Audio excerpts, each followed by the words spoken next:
50% dry చేసినప్పుడు మొత్తం complete full heat తోటి చేయొద్దు, 50% హీట్ తోటే చేయాలి. ఓకేనా? చేసిన తర్వాత అది కంప్లీట్ గా మెష్ హెయిర్ డ్రై అయిన తర్వాత ఒక పేపర్ మీదనైనా లేకపోతే కవర్ మీదనైనా రివర్స్ నుంచి బార్డర్ టచ్ అవ్వకుండా ఇలా ఇలా చూడండి, బ్రష్ ఇలా రావాలి. దాని తర్వాత రివర్స్ చేసేసి కంప్లీట్ గా అప్లై చేసుకొని కోమింగ్ చేయాలి. ఇక్కడ అప్లై చేసినప్పుడు కొంచెం ఇక్కడ నుంచి ఇక్కడికి అప్లై చేసినప్పుడు కోమింగ్, ఇక్కడ నుంచి ఇక్కడికి అప్లై చేసినప్పుడు కోమింగ్, రివర్స్ చేసి అప్లై చేసినప్పుడు కోమింగ్ చేసేసి టైమింగ్ గురించి తెలుసు కదా, టైం వచ్చేసి తర్వాత వాష్ చేయాలి, షాంపూ వాష్. కండిషనర్ 10 minutes అయితే కండిషనర్ పెట్టాలి.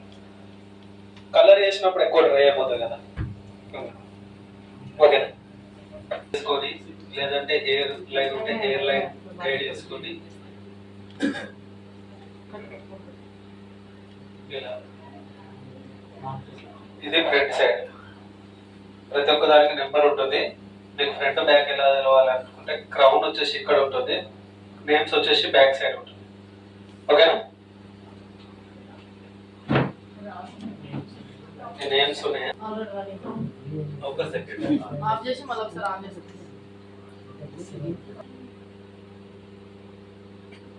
స్కాల్ప్ ఏం పెట్టారండి? స్కాల్ప్ ఏం పెట్టలేదు, స్కాల్ప్ ప్రొటెక్టర్ పెట్టారు. మరి ఎక్కువ లాగా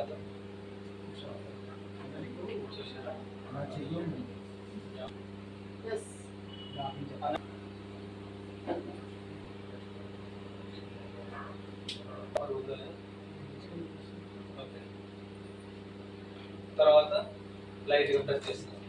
లైట్ గా ప్యాచ్ పెట్టిన ఇమీడియట్లీ గట్టిగా ప్రెస్ చేస్తే ఏమవుతుంది అంటే గమ్ అనేది బయటికి లీక్ అయింది వచ్చింది.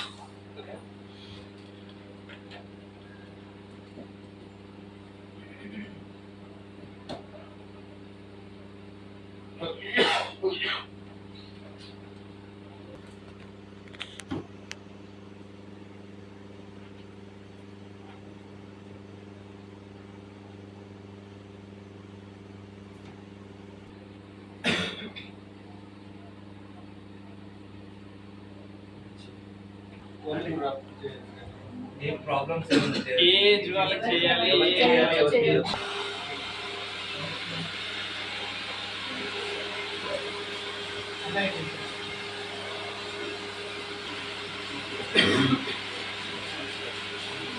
హీట్ తో చేస్తున్నారు సార్.